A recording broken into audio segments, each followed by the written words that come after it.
What if you could take that risk, make that change, reach that goal, live your best life?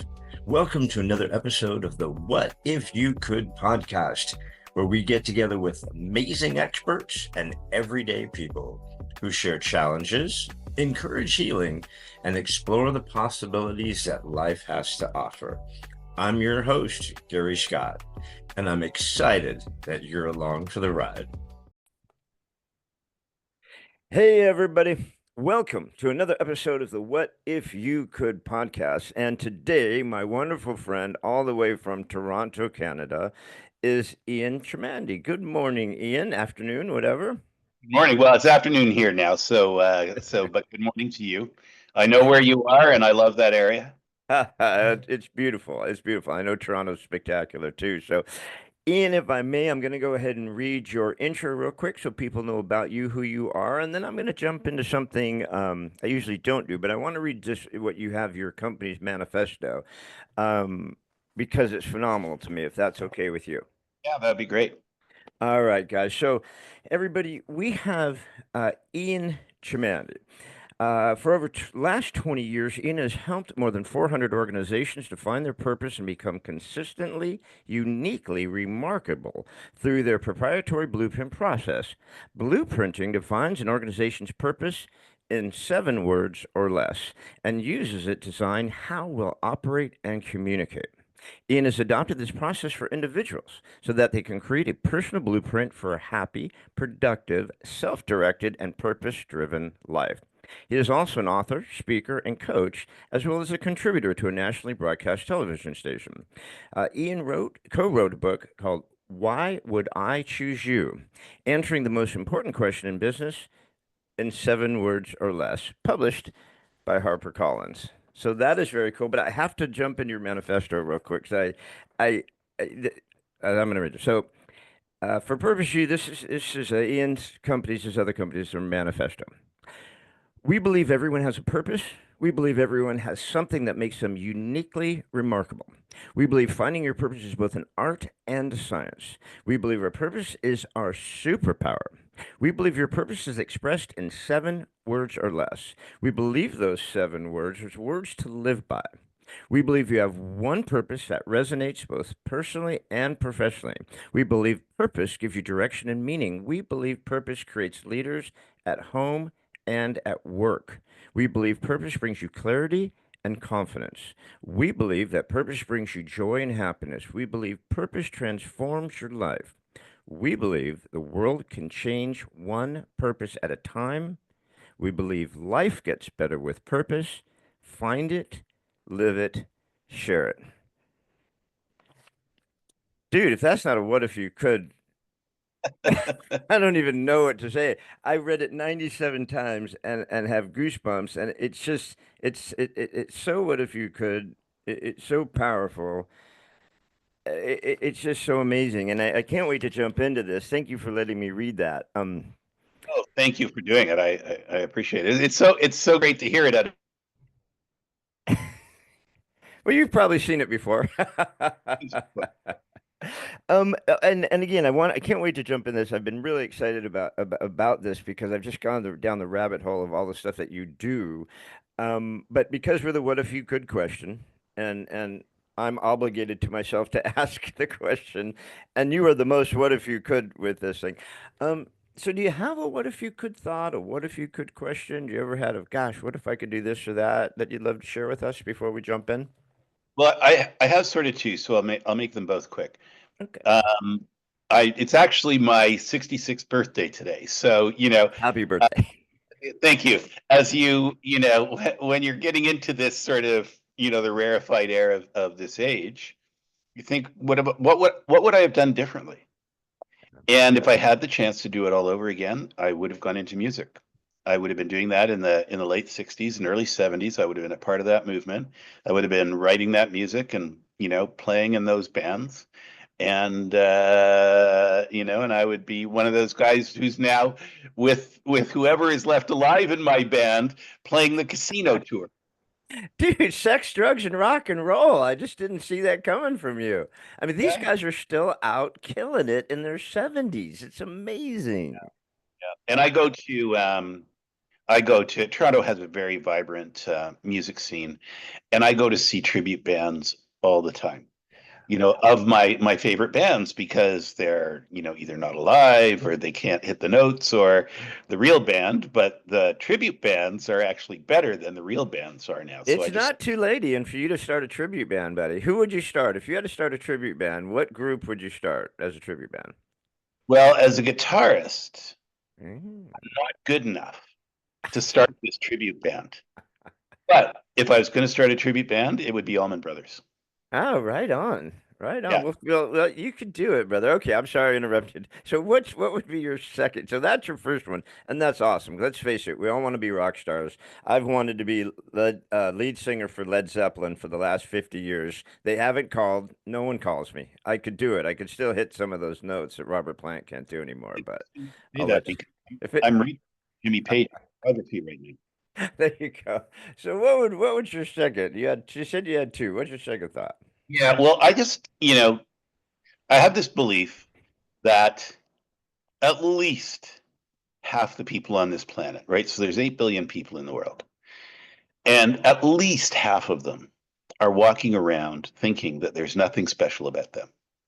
And because there's nothing special about them, they can't achieve anything special and they don't deserve anything special. Yeah.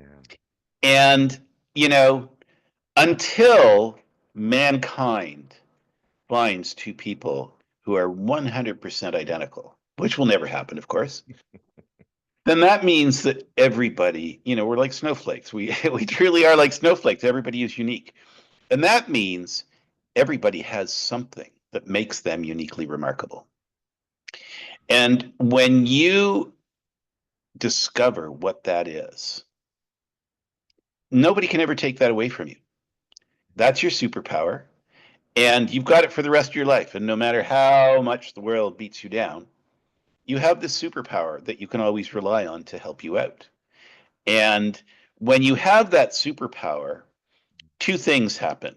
One is emotional, which is just, oh, yeah, I can do that. And I'm kind of good at doing that. Maybe even really good at doing that. And so your confidence elevates.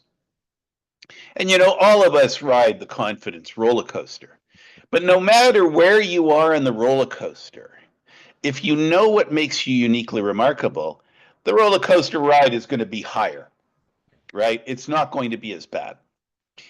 The second thing is, and this is really the value of knowing that one thing that makes you uniquely remarkable, it's very mechanical in that it is a decision making tool. And when you are faced with a difficult decision, easy decision, neutral decision, doesn't matter. But if you bring your purpose into the thought process, that one thing that makes you uniquely remarkable, that will help you guide your decision. Because likely, whether it's two choices or 10 choices, there's going to be some that fit with you better than other ones. And by comparing all of the options to your purpose, it is a far more accurate way of determining fit. Because when a choice aligns with your purpose, it's aligning with you. So, if I could, it would be to, in my lifetime, have all 4 billion or 5 billion people who think there's nothing special about them actually discover that there is something special about them. And I think we would start treating each other better. I think we would start leveraging each other's creativity more to make the world a better place. Um, and I think that we would just enjoy life more because um, I can't remember who was it Socrates who said an unexamined life is not worth living. Well, when you know your purpose, you're living an examined life. And you can live that life with intentionality in a way that you're not doing it right now. So that's what I would love for those 4 or 5 billion people to discover their purpose and enjoy those two big benefits. Wow, that's an awesome what if you could. I mean, it's such an awesome you could be. I mean, let's face it, that's the holy grail of existence. I mean, think how far back in humanity that people have sat in a cave, in a temple in China, and somewhere and stared at their navel and said, "What is my purpose? What am I here for? What are any of us here for? I mean, what are we doing here? Why are we here? How the hell did we get here?" So it's almost the holy grail of our existence is finding our purpose, right? And then I mean, how many people honestly do it? How many? Oh, almost nobody. 1%?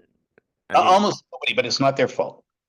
mhm. Um, you know, yes, since our beginning, we have contemplated what is my purpose? Why am I here? Um, the problem is that we have never formulated a way for people to think that through in any practical and tangible sort of way. Like I'm sure that there are some philosophers in some university somewhere in those ivory towers who are, contemplating these things and talking amongst themselves. But for Jack and Jill Front Porch, people like you and I who are just ordinary people, what do you do and how do you do it if you want to become purpose driven? If you ask people on the street if they want to become purpose driven, I think most of them would say yeah. And then if you ask them, what is purpose? What's the definition of purpose? Yeah. So here's the problem, and this is why I'm saying it's not people's fault, is because in the purpose industry, right, everything you hear and read about in purpose and all the studies going on in universities and all that sort of thing, everybody talks about everything, except for what the darn thing actually is. Now, you can find definitions in university papers, but I defy you after you've read those definitions 5 times, if you understand what they mean. Because I've read them 5 times and I don't understand what they mean.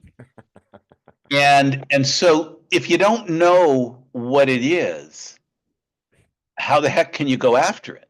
Right? Now, where I got my divine guidance on what is purpose is from Pablo Picasso, the Mhm. famous Oh artist. yeah. Yeah. He has a quote where he said, "The meaning of life is to find your gift, and your purpose is to share it with the world." And I loved that. But my tendency is always, how can I simplify that? So I just said, your purpose is to find your gift and share it with the world. Now, what I talk about is figuring out that one thing at your essence that makes you uniquely remarkable. That's your gift, right? So the definition of purpose is your purpose in life is to discover that one thing at your essence that makes you uniquely remarkable and share it with the world, right? Mhm. So, what I do is I help people discover their purpose and define it in 7 words or less. So, you're not going to be looking at a paragraph and trying to figure out what it means. You're not going to be looking at a page or a chapter and trying to figure out what it means. And by the way, although our standard is 7 words or less, it's usually 2 or 3 or 4 words. So it's very short. And what that means is it's self evident. So when you hear somebody's purpose, you know exactly what it means. I was going to ask you this, and it's kind of a silly question. That there was a goofy movie. I don't remember the movie, but this guy picks up a hitchhiker, and the guy says, "Well, what do you do?" He goes, "Well, I've created a new exercise program." He goes, "You've heard of 7 minute abs, right?" He goes, "Yeah, yeah, yeah." He goes, "I'm gonna do 6 minute abs. I'm gonna make a fortune, right?" And so it made me think, why 7 words? What was the thought behind why it's seven and not 8 or 9 or 3? Why is it 7 words?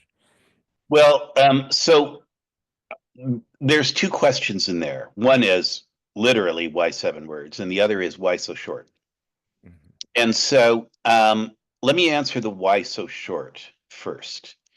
And the reason for that is what I call the 3 easies. When I mean, it's the that, what? I'm sorry. The what, three what? the three easies, Three. Okay. easy, right? Hmm. Three ways it's easy. The first way is it's easy to understand because it's so short and it's so self-evident. You just go, yeah, yeah, yeah, right. The second thing is it's easy to remember because it's so short and it's memorable. And the third thing is it's easy to communicate.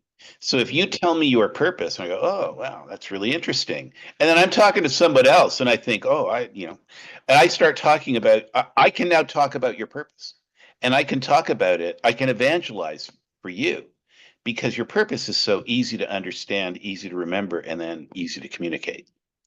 So that's that. Then, when it's 7 words or less, you don't have real estate to pad it, to add this, add that, to explain this, so that it turns into this whole, mealy mouth kind of thing.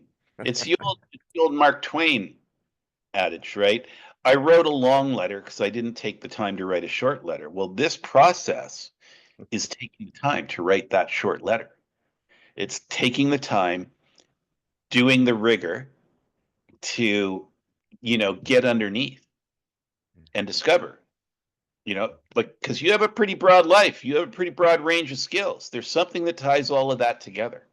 It's hidden from you at the moment, but we got to sort of peel back the layers and discover what that is. And then you can be that intentionally. Hmm. I don't want to make it sound simplistic or I don't want to take away from the meaning of the 7 words or all the work that's involved in it. But is it are the it, but it just came to me is are the 7 words like an elevator speech? So you meet someone in an elevator, hey, what do you do? You got seven, you got 10 seconds to tell them what you do. Is obviously it's deeper than that, but is it something that you carry, you put on a card, you people tell what, hey, what's your deal? And you go, these are my 7 words, or what? Where do you go with? What do you do with the 7 words? That's exactly what you do. So you use it for yourself and you share it with others. Maybe I should give you a tangible example, but let me just sort of give you first um, the answer to your question, which is your 7 words or less is like the headline to your elevator pitch. In the course, we also build your elevator pitch, and your elevator pitch, it's called your purpose pitch. And what it is it's the short story that just fills out your purpose a little bit. Um, and what that short story is going to have in it is it's going to have the challenge that your purpose overcomes. There's going to be a general challenge that it addresses. There's going to be how that challenge makes people think and feel. There's going to be the perfect world outcome to that challenge that you're striving for. And then there's going to be what you do to strive for that perfect world, right? Mhm. So for mine, my purpose pitch, I'm telling you my purpose pitch before I tell you my purpose. Now I'll tell you my purpose first because it'll give you a context. Transforming confusion into clarity. That's Mm. my superpower, right? So when a company or an individual has a really, difficult, kind of complex, confusing situation that they can't figure out, I have my talent is the ability to deconstruct that problem, to not deal with the big complex problem up here, but to break it down, to deconstruct into simpler pieces until at some point a simple self-evident answer appears. And it always does. So I know my process works. And I know that that's what I can deliver in, any scenario is transforming confusion into clarity. So the purpose pitch for that is that when people have complex situations that they can't resolve, it can make them feel anxious and, in the worst case, fear. Um, the sorry, that's not it. I left it. When people are facing complex situations that they can't figure out, It raises many questions that are not answered, that can't be answered. Mm. And that uncertainty causes anxiety and sometimes fear. Give you an example. You're going to be laid off, right? So you're facing a challenge. You got all sorts of questions about your future. Am I going to be able to get a job? Am I going to be able to get paid as much? Will they accept me there? Will they value me there? Blah, blah, blah. All these unanswered questions cause anxiety and even fear. So there's the challenge, right? Is getting laid off, and it makes people feel anxiety and fear. The perfect world is to have answers to all of these questions so that you have clarity about your future and you know how to move forward into it, which relieves the anxiety. And then the third part is that I have a way of deconstructing these problems into simpler elements, Mm. so that the answer to them becomes self-evident and clarity is achieved. I probably, I've written it down a little bit more elegantly than that one. But you know, the truth about what you just said is I already felt better. I mean, I literally did. I mean, because you can, you know, you have the anxiety, like you're saying, oh, geez, I'm getting fired or someone passed away, or I've got all this anxiety about stuff. And then you very simply state, you know, here's how we're going to walk you through that. And I'm like, oh, shit, I already feel better because someone now can help me with the answers to what I'm overwhelmed with. And overwhelm stops everything, right? Overwhelm just blocks everything. So that was pretty cool. I actually felt that. That was neat. If my purpose Hmm. is relevant to your situation, and if everything's hunky dory for you, and I say my purpose, you might say, "Oh, that's nice." Hmm. Yeah. If you're in a confusing, complex situation that's causing you anxiety, and I say, "Oh, I'm about transforming confusion into clarity," your response is, "Oh, tell me more. That's exactly what I need now." Exactly. Thank God you're here Yeah, because I'm a shit show and I need help. right. Let Because me give you. who isn't in some state of something right now? Everyone that in on the planet is in a state of something right now. If you have a phone in your hand and you're connected to the world, you're in a state of something, right? And overwhelm, anxiousness, fear, you know, so having someone show up at your door and say, "Hey, here's this," is really a phenomenal feeling. It feels good. Someone's there to help. Yeah, here's the dynamic that's going on underneath there, right? So, two criteria of a well-crafted purpose statement. One is it's logical and self-evident. Mm. So you hear transforming confusion into clarity. You know exactly what that means, whether you need me or not, right? Yep. But the second thing is it resonates on a deep emotional level. Now, the reason it resonates on a deep emotional level with me is because I'm so proud that I can do that. And I get like dopamine hits when I'm successful, Yeah. right? I get a huge buzz from doing that, a huge ego blast, right? Hmm. Now, with other people, it doesn't have to resonate on a deep emotional level all the time. But if they're in a state that is relevant to my purpose, then it should resonate with them on a deep emotional level. Let me give you a more dramatic example of that. I'm not very military savvy, so I don't know what this would be. But imagine, it's wartime. You got this big group of soldiers. They've just been through so many battles. They've been through hell and back. And now they are at the brink of a minefield. And they're saying, of all the things we've been through, and now it's just one more, where does it end? Okay, Yeah. so hold that thought. I have a friend who is a CEO. Um, and we went out for drinks after work one day. It was about 10 years ago. This was her third gig as a CEO.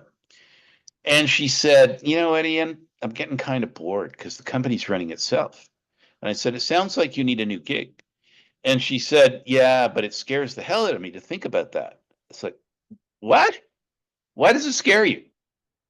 And she said, Well, when I joined this company, it was on the verge of bankruptcy. So I had to put my head down, I had to put the blinders on, and I just had to work and get everybody else to join me. And together we had to fix it, which we've accomplished doing. But now, 5 years later, I put my head up and I look around and I wonder, has the world passed me by? Are my skills still relevant? What do people need out there? Does anybody know me anymore? I guess, you know, um, and is there a place for me in the business world? So I said, let's figure out your purpose and see what that tells us. Excuse me. So we did that. So I got her to talk, and what she said was that she loves the challenge of a very challenging situation. She needs that challenge in order to engage her brain. And if she's not in a situation that's kind of critical, then she tunes out. It doesn't engage her. And I said, well, here's the imagery that's going through my head is that I'm imagining you as a battlefield commander, and you're in front of your troops as you're facing a minefield. And they are so depressed because they've just been at this so long, no relief. And now they know that they're going to go through here and they may not make it. And but they've got this new battlefield commander who comes in and says, don't worry. I've been through a million minefields before. I'm a specialist in getting people through minefields. So follow me, do what I say. Let's work together doing this, and I will lead you safely through the minefield. Right? You can imagine all those soldiers go, oh, God, yeah, just tell me what to do. Just get me over to the other side in I one. get to keep my limbs. I'm so excited. I Right? said safely through the minefield. She said, that's me. That's me. That's who I want to be. That's what I do. That's how I help. That's how I help situations. That's how I help people. So leading safely through the minefield became her purpose statement. Now, one of the things I told you earlier is that a purpose statement is a decision making tool. So here's how she used it as a decision making tool. She's now out in the market, and a headhunter comes to her and says, I have this fabulous opportunity for you. This company is very successful. It's growing at a great clip. It's a darling of the markets. And it needs a new leader who is going to keep it on that trajectory and, fly it to the moon. Now, 99 out of 100 CEOs would give their eye teeth for that opportunity. What does she say? No, no. I Is can't that fix it. I can't fix it. It's already blown and going. I can't fix it. I don't want to keep it on the path. I want to find something that's a broken down shithole and turn it into that. Well, yeah, that's what she said. I need something, that is a wreck. And he said, well, I've got this steaming pile of garbage over here, but I'm embarrassed to show it to you. And she said, no, no, that's what I want to see. That's what I want to That's see. exactly. But she knew she had two choices: fabulous company, fabulous opportunity on the surface, but it doesn't fit with her. This other opportunity, it's a piece of crap, and it just fits with her so perfectly. Here's why that happens. Let me explain the sort of psychology of how this all fits together. Is that the components of your purpose, that one thing that makes you uniquely remarkable, are your beliefs and your wants and your talents, right? So your beliefs are your guiding principles and the things that you just hold true. The wants are all the things that you want to achieve and you want to acquire in life, and your talents are all the things that you were born with or you've accumulated along the way, or a combination of both.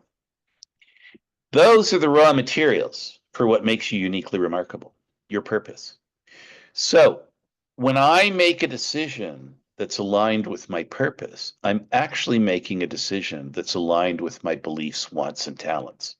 And that's why it a that expression resonates on a deep emotional level with me and is logical to me.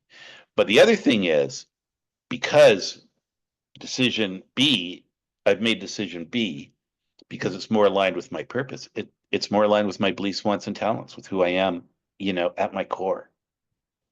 So it's a great way to make better decisions in your life.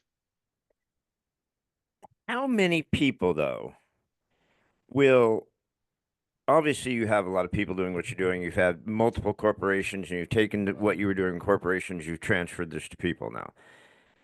How many people are able to find that? I mean, how many people, because fear is a massive, block to finding your purpose or to taking the risk or taking the chance or maybe even looking into that, because that would mean you would leave what's secure and what you know and what's comfortable, even if it sucks and you don't like it there, right? It's easier to stay there than it is to go do what you're saying. So how many people are able to do that? And what's when you do you see someone and go, I that person can do this. That person can go find their unique purpose.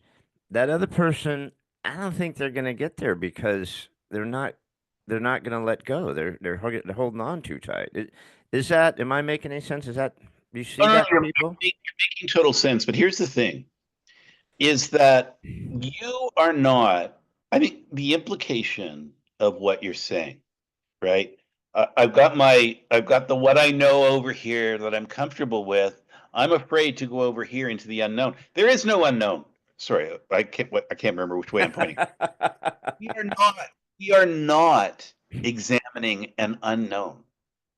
Your purpose is there. Whether you know it or not, whether you can articulate it or not, whether you like it or not. Your purpose is pushing you along. Because you can't articulate it, you can't live according to your purpose intentionally. You're just sort of doing it. It's doing its best. It's like a jockey on your back trying to keep you on the road and not drive into the ditch, right? So we're not going anywhere new. One of the things when so in PurposeU, when we do the My Blueprint for Purpose course, I walk you through it. You're revealing stuff about yourself. What's new is what you're learning about yourself. But when you learn it, you sort of say, oh, yeah, I knew that. I knew that. But you couldn't have said that before. Yeah. And then when you finally get your 7 words or less, you say, well, I knew that. I've always known that about me. But you couldn't articulate it until you did the course, right? Right, right. Articulating it is the important thing because now it becomes intentional. So there's nothing to be afraid of. But I can understand why you could have fear when you're contemplating doing it because you don't know that. You don't know the answers to these questions. You, right, assumed that you're going somewhere new and somewhere new is unknown and therefore causes anxiety. Well, And and that, but on the other side of that, what my thought was also is that, all right, now I'm doing this, it's comfortable, I'm making a living. Now I find my purpose. Ah, crap. Now, now that's I found it, and in my soul, I know that's true. In my gut, I know that's where I'm supposed to be, what I'm supposed to be doing, whatever. But now, how do I go do it? How do I leave what this life and go to that life? Because to me, it just seems like I said, the Holy Grail. It reminds me of I don't remember who said it, but I say it all the time, so I kind of stole it. The old, you know, what would you do if you absolutely knew you couldn't fail? What would your heart's desire be if you knew no matter what you couldn't fail? What would you do? And this leads me to that. If I knew my purpose, exactly what I'm supposed to be here, my unique thing, I wouldn't be able to fail at it, right? It's what I'm here to do. you are doing it. You're already not failing at it. You're in progress. You've been doing it since the day you were born. It's been formulated over the years, it's been getting refined over the years, but you're doing it. What articulating it allows you to do is notice. Notice how it's working. And Okay. also to be able to leverage it yourself. So when you know your purpose, it's not like you walk through a looking glass and there's this brave new world that you have to figure out how to live in. No, you got this short phrase. Use it to make decisions. That's it. That's it. It's as simple as that. Use it to make decisions. And all of a sudden, you're leading an intentional, purpose-filled life. And Mm. that's really easy to do. Like for me to be faced with a situation and say, what would transforming confusion into clarity tell me to do here? That's an easy thing to do. Yeah. So that's the only transformation you're actually making in your life is intentionally making decisions that are aligned with your purpose. And then the rest of it takes care of itself because I took the right job, right? Or I married the right person, or I got out of that relationship for the right reason, or, you know, I took that vacation or I picked that destination or, whatever it is that I did. I started working for that charity, whatever it is. You're the you did this with corporations, and I walked through all your sites and went down the rabbit hole because all this is so fascinating to me. I love every bit of this, and I could see how incredible it can be for someone to come in, especially for a small business or an independent owner or even a huge conglomerate meeting with a big CEO or whatever. But I could see, like you said at the beginning of this, how you break this thing down and keep taking it down, keeping it down, and then you go, aha, right? Let's start here, right?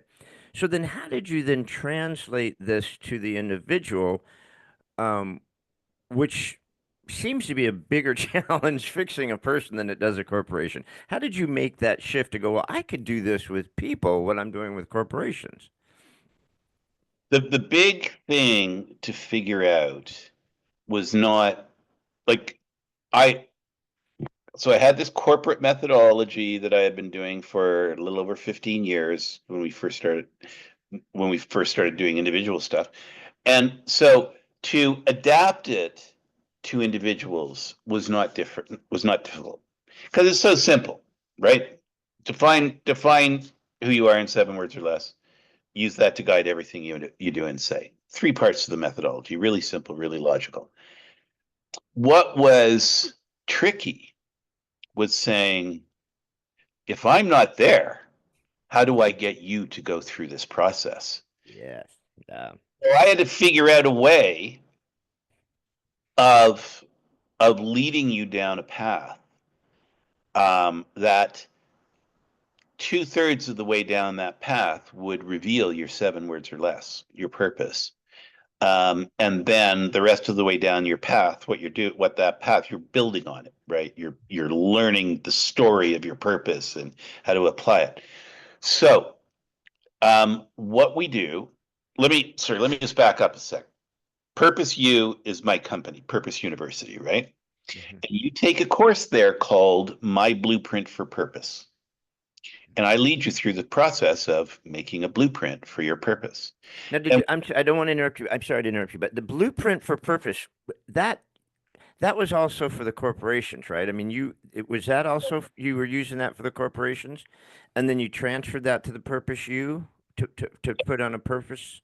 So it was the same kind of process you're using for corporations, but you said let's make it for okay. Because I was looking at the blueprint for. I was kind of answering my own question. Sorry. when I do it with corporations, I'm Mhm. on Zoom and I have like 4 or 5 people from the senior leadership team, one of whom is always the CEO. A blueprint is a CEO's project. Okay. And then we work through it's 10 sessions of 2 hours each. Wow. And the first thing we do is figure out what's the one thing that makes this company uniquely remarkable in 7 words or less. Then once we do that, we design the purpose story, and there's a whole bunch of elements to that we've got to design so that and that helps you understand your purpose more, but also you give that to all your comms people and they run with that. And then the other thing we do is then design how the company's going to operate. And that's more of a management consulting kind of thing, where we say, okay, let's look at all the parts of your business. This part here, is this aligned with your purpose? If it is, we don't touch it. And if it's not, we say, okay. And we usually come up with 1 or 2 lines that say, here's how it has to shift. After the blueprint's done, you then got to make action plans for how you're going to follow through on all of that stuff. But in the blueprint for the business architecture of your business, there's your purpose creates a whole bunch of marching orders for how you need to shift the business to be more aligned with your purpose. And like I said, I do that. I do that. I facilitate that on Zoom. I lost track of the question. And No, but because I did look into the blueprint for purpose as far as what you were doing with corporations on your one side, and it was fascinating because I talked to a lot of business people on the podcast, and I'm a business person, so I found that to be fascinating because especially with how quickly things are changing with AI and with just so many corporations that are just getting hammered and closing, and how they have to shift for the new world with the Amazons, the Costco's, and Walmart's just kicking their ass. And so a lot of these businesses have to make major shifts and break it down to, all right, well, what is our unique purpose here? Because if we don't find it, if we don't have it, we're gone. Amazon's just going to kick our ass. So I just found it fascinating on the business level too. I'm sorry that I shifted that. So then when you take people on the personal, then you actually have a university, you have a process, there's classes. I looked at the app, I looked at the different steps that you take. So walk us through now what you would do with a human, if sure, a person. sure. So the structure of the course is the first thing we, by the way, there's sort of two areas that you work in the course. The one area is called the hub, and that's where all the videos are. There's like 27 videos. They're between 2 and 10 minutes each. They're not onerous. It takes about 6 hours to do the course, by the way. So there's the hub where all the videos are. And then there's the workspace, which is where you actually do exercises. And the cool thing about the workspace is that we have our very own AI agent called Wordsmith, which is an expert in all things purpose. Wow. And so, if you're taking the course, you've got me sitting on one side of you, giving you all these instructions through all these videos. And you've got Wordsmith sitting on the other side of you doing two things. One is it helps you articulate things better. So when you're answering questions in the workspace, doing the exercises, if you're not happy with the wording, Wordsmith can help you find better wording. Hmm. The other thing it does, I'll tell you in a sec, because what I do then in that workspace, the first thing you do is you identify two accomplishments in your life that you're very proud of.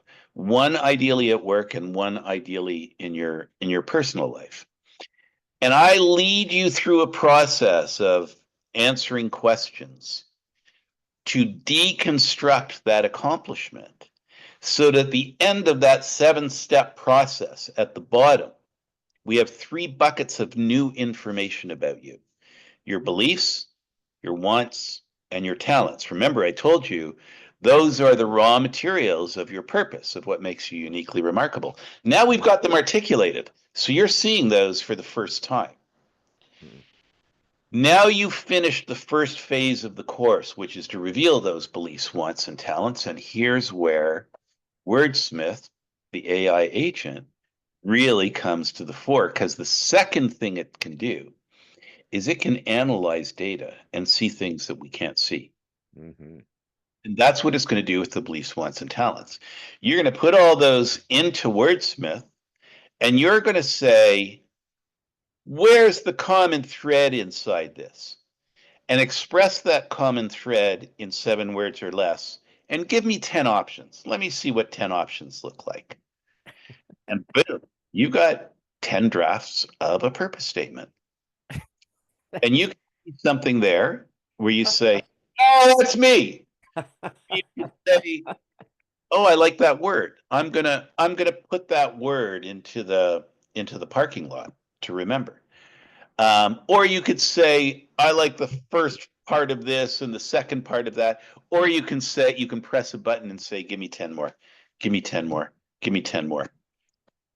So now it's a little bit more complicated than that, but that's essentially it. So you've got this wordsmith, this AI purpose genius sitting beside you, helping you go through this process.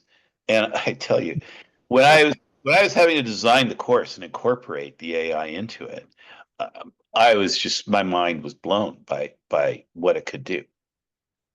I just love that. I mean, I have not gone down the AI rabbit hole because the way my mind works, I'll never come out. They'll have to come send for me.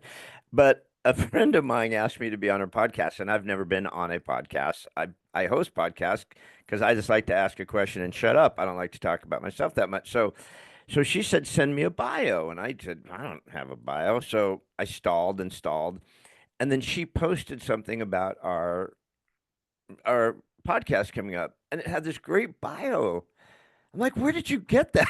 They go, how did you put that there? She goes, I just typed your name into chat, GPT, and it created this bio for me. I'm like, that's incredible. That's Wow. amazing. But your program with what you're doing with it, it it's not analyzing you, right? It's just helping you with what you're already putting in it from what you're feeling, right? It's not like creating this You've an got to put analysis, it, right? you've got to enter the raw data about you. Mhm. And then from the raw data, it will generate other raw data. And the other raw data that we ultimately want to end up with is the list of your beliefs, your wants, and your talents. Mhm. And then we use those to reveal your purpose in 7 words or less. Um, and then so once we've got your purpose, Mhm. then we create what we call your purpose pitch. I was talking about that before, and I've got a whole way that I lead you through that process. So we create there's three elements to the purpose pitch plus your purpose, so four elements total. And so we figure out what the other three elements are, and then again we call on wordsmith. We say, hey, express this elegantly in 3 sentences. So your elevator pitch is 3 sentences. Yeah. That- I so let me go back to corporate to give you an example of corporate to yeah. see what this elevator pitch is like when you're at a party. You're at a cocktail party and someone says, "What do you do?" Right? So we had this guy come to us. He was the CEO of a retail shelving company. Right? Home Depot builds a box. They go in. They put up all the rack shelving. And when the rack shelving's done, the store is ready to open. And so I'm having breakfast with John, and he says, I know there's a magic to my company. We are the leader in this field, but every time I open my mouth to talk about it, it sounds so generic, so banal, so like anything any of my competitors can say. And I said, John, it's because you don't know what business you're really in. Yeah. I was younger when I said that. I wouldn't say We that. were a lot ballsier back then. I was Um, but to his credit, he said, "You're right. I don't know what business I'm really in." Now he knew he was in the category in the sandbox of retail shelving, but in that sandbox, he didn't know what his own unique area of play was. So he decided to do a blueprint. And a lot of a blueprint is just like getting you to talk. And so, where the conversation got interesting with these folks was when they started talking about how they had been in business for 3 generations, not 3 decades, right? 3 generations. A lot. And because of that longevity, they had developed techniques and processes and systems and procedures that allowed them to get finished significantly faster. So you can imagine if they get a Home Depot done a month faster than their competitors, that means the Home Depot opens a month sooner than it expected. And that's a month, that that's What did you say? I think you said that's $1 million a week. I think it's I I watched think that video. I think you said $1 million a week. I think it's closer to 2 now. So to get them done a month faster, you're pushing up in the $10 million way, and that's real money in my world. That's yeah. So as we're having this conversation about getting finished faster, one of his VPs says as a joke, he says, "Hey, you know what our signs where it says opening soon? I want ours to say opening sooner." And I just went, "Oh my God, that is so brilliant." And opening sooner became the articulation of what made them uniquely remarkable. And then it became the thing that they now had to share with the world, right? So imagine John goes in and he's pitching himself to Home Depot. And he walks into the office of the VP of construction and leads with opening sooner, 2 words. And the VP of construction goes, whoa, what do you mean? Now, that's not out of confusion. Right. That's out of intrigue. Whoa, move forward. Tell me more. Because those 2 words blow up in the VP of construction's head. He or she knows that, you know, like the 2 things that give me gray hair as the VP of construction, staying on time, staying on budget. Exactly.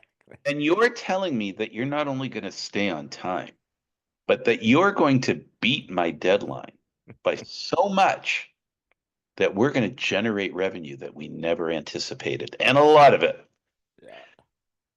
I'm the hero. Tell me more. Let's talk, right? Yeah, And that's massive. that's what I was saying to you before. When the receiver is in the right context for your purpose, then your purpose will resonate on a deep emotional level. So this really happened. Somebody, a mid-level construction person from Best Buy, saw his LinkedIn profile, sent him a note and said, I really like this opening sooner thing. Can you come out here? They're in Vancouver. Can you come out here and talk to us about what you do? John said, sure.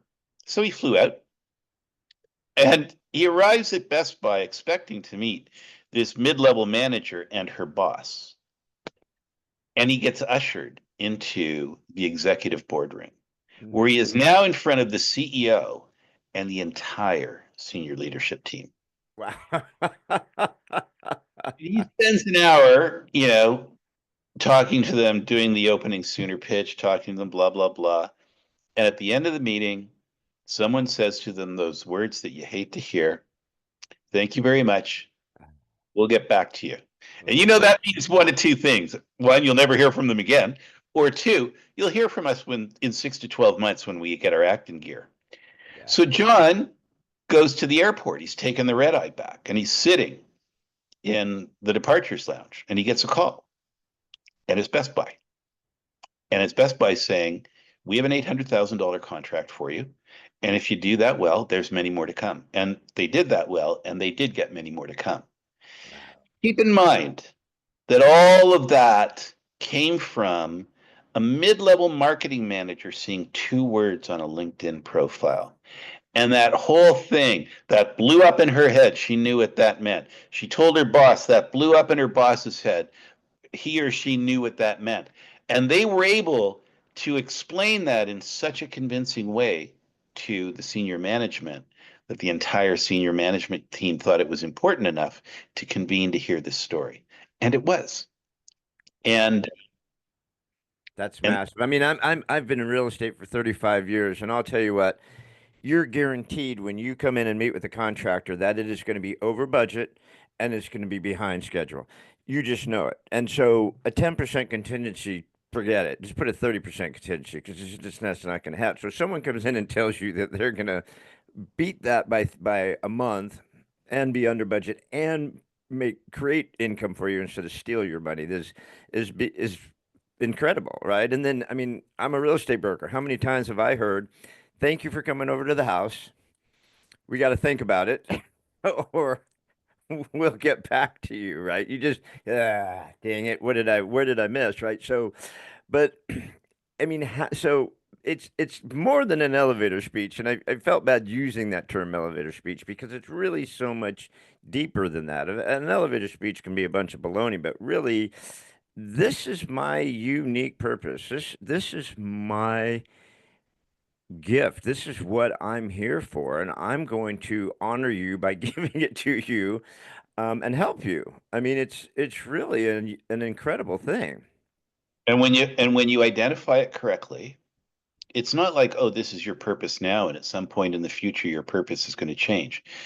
Your practices may change, but they'll still be a reflection of your purpose. So I did I did a philosophy course in university. I took the course because it was on a book. Not this was the textbook for the course. The course was on the book. And it was about 800 pages and it was dense. And I wanted to read it, but I knew I wouldn't be able to read it unless I was forced to. And it's called Gödel, Escher, and Bach. Gödel is a German mathematician who came up with a theorem that said basically it's impossible to be perfect. Um, Escher is, that artist who did the illusory art that we all had hanging in our university dorms. And then Bach is the guy who made a couple of hits back in the day. What this guy did is he said, these are three different shadows cast from the same stone, and the book attempts to describe the stone.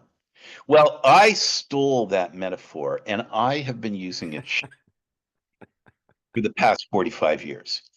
And that's how I'd like you to think about your purpose.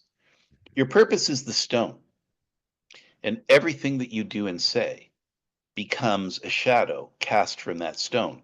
You can source the shadow back to the stone. They're related because the shadow is created by the stone.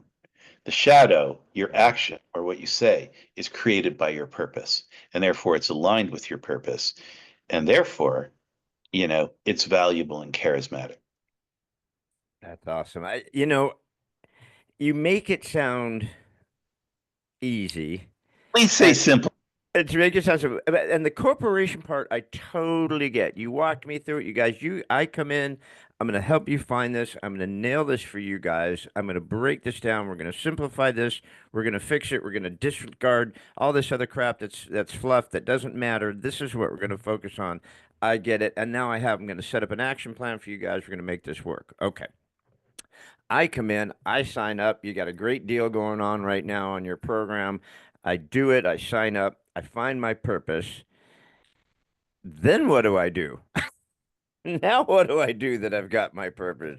Ian, I mean, you screwed me all up here. Now I've got a purpose. What do I do with it when I find my unique purpose? It's really simple. You just start making decisions with it. That's it. Hmm. There's nothing complex about the process. If you make decisions that are aligned with your purpose, you are going to be making better decisions about every aspect of your life. Hmm. Now, a part of the course that we are not offering yet, it's in development, is, phase two Yeah. is to take 10 different areas of your life. We've identified 10 areas in your life: family, career, money, social life, health and wellness, these kinds of things. Yeah. And what we do is we show you how to build purpose into that area of your life. Hmm. How do you build purpose into your purpose into your family? Where we start is with money, because there's 10 categories of your life. Money is the oxygen for the other nine, Hmm. Hmm. right? So we start with money. How do you build a purpose-filled financial infrastructure for your life? And then, how does that extend out into family? How does that extend out into your career? How Well, does that that reminds me of the wheel, right? You've done this exercise 1,000 times. I'm sure I've done it 100 times. You take you take the wheel, you put in spokes of the wheel, and you put health, money, wealth, happiness, whatever, and then you grade them 1 to 10, and then you see how your wheel is going to roll based on how your life is at this time in your life, right? So I could see you could take the 10 in our wheel and go, all right, well, your wheel's not going to go anywhere because it's screwed up.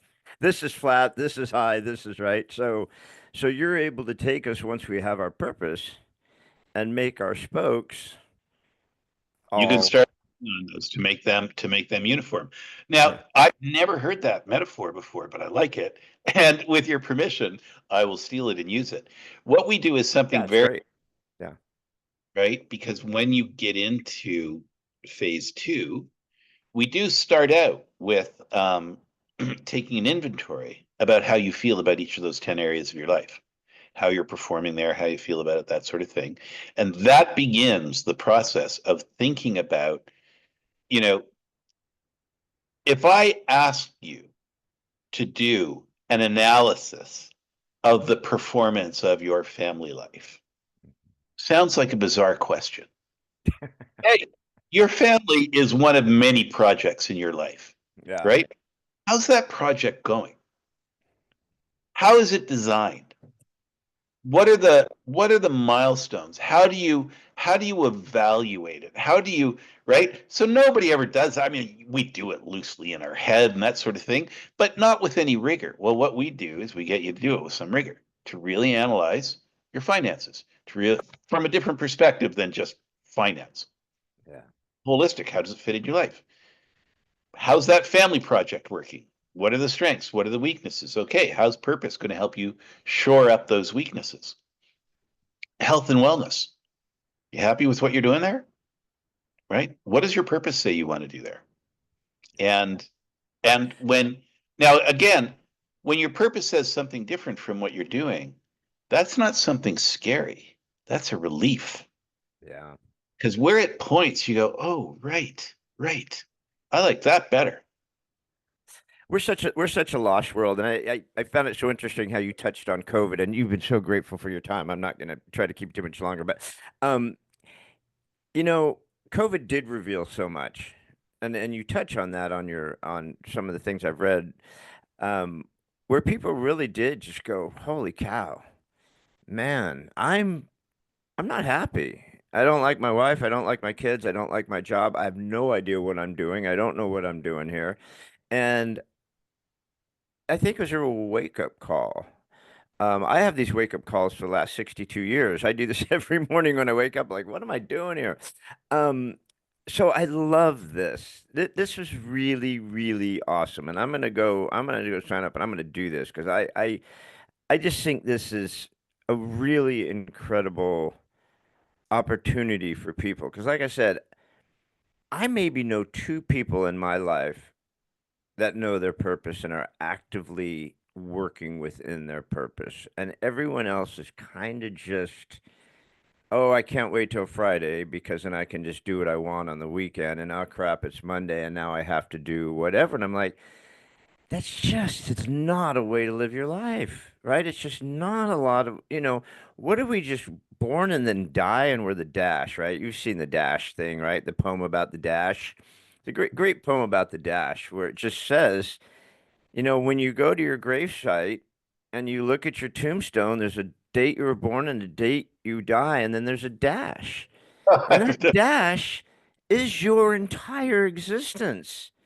That's it. All you got was that, That's how you're remembered as the dash. So what are you gonna do with the dash, right? I don't remember what the poem is. I completely screwed up that whole analogy, but that you get what I'm saying, right? Some of the So data. yeah, so you're helping us find the Make the what's dash. inside that dash. Yeah, What's make inside the better. dash? Well, that's what, our tagline is life gets better with purpose. Yeah, And the reason life gets better with purpose is because it's a decision-making tool that helps you make decisions that are more aligned with your beliefs, wants, and talents. And when you do that, life gets better because these yeah, decisions are more in tune with who you are. yeah. And that manifesto is great. I mean, it pretty much says it all. I just I love all this. This is just amazing. We need to find what makes us unique. We all are unique. We're all here for something. There's no way we just get dropped on this rock for no reason. It just doesn't make sense, right? Now, maybe some of us, yeah, we could get rid of some. There's some people we could just get rid of. But Ian, you've been amazing. I love this. So we've got a number of different things that so before you go, I always ask the what if you could question. Mhm. But I lied. I do have two questions. I'm just a liar. I'm a real estate broker. We lie. Um, so my last question before we go and we just wrap up some stuff is if there was one thought that you had, a message, a poem, a thought, a whatever, something that you really means something to Ian that you'd like to share with us. What would that last thought be that you'd love to share with the crowd? Well, it's kind of building on what you just said, actually, about, that dash and our time on the rock. Whether you believe that, you know, we've got one trip, or that this is just one chapter in a series, in an endless series, an endless book, doesn't matter. You're here now, and I just think it would be a shame if you went through the rest of your life without actually knowing that one thing that makes you uniquely remarkable. I mean, by rights, this should be something that when we're born, it's handed to us. Oh, by the way, this is the thing that makes you uniquely remarkable. So you don't have to drift through your life for 50 years before you decide to figure out what it is. You can start living that intentionally right out of the box. And so, and as my ex-wife, who is gardener, always says, if you ask her when's the best time to plant a tree, she'll say, well, 20 years ago. And if you say, when's the second best time to plant a tree, she'll say, right now. And so, it doesn't matter how old you are. If you've got time left on this planet, and figure out what it is that makes you uniquely remarkable, and live that elevated life, that elevated confidence. I love that. And honest to God, we know, and you've done research on this, I'm sure, and we know this. Everybody knows this. The guy's a CEO forever. He's a powerful dude. He runs a corporation. He's doing great. And he goes, now it's time to retire. I'm going to travel with my wife. I'm going to play golf. I'm going to hang out. He retires at 65. He's dead at 66 because he has no purpose. The dude's lost. He's completely. A friend of mine, not a friend, I did a podcast with a gal. I wish I could remember her name. Amazing gal. She started something called the Mentor Project. And she goes to these senior homes and she finds these people. She's got, Nobel literates. She's got ex-astronauts. She's got these people that are rotting away in these senior homes and they've got so much in them. Like Zig Ziglar always said, "Don't die with your music still in you." Right? I love that quote by Zig. And so she would go and she finds these people, right? And she has them now out speaking to kids and speaking in schools and sharing all this knowledge and wealth that they has. And these people have changed. Their whole demeanor has changed. They have a purpose. And if Right, you right. don't have it, right? If you just don't have a purpose, you just wither away, like a vine without any soil. It's just you wither away. You have to have a purpose. But more importantly, you have to find your unique purpose.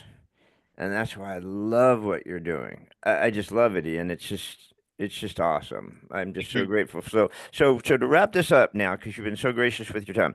So what do we have? Where do we go? Where do we find this? What do we do? How do we get 4 billion people to sign up tomorrow?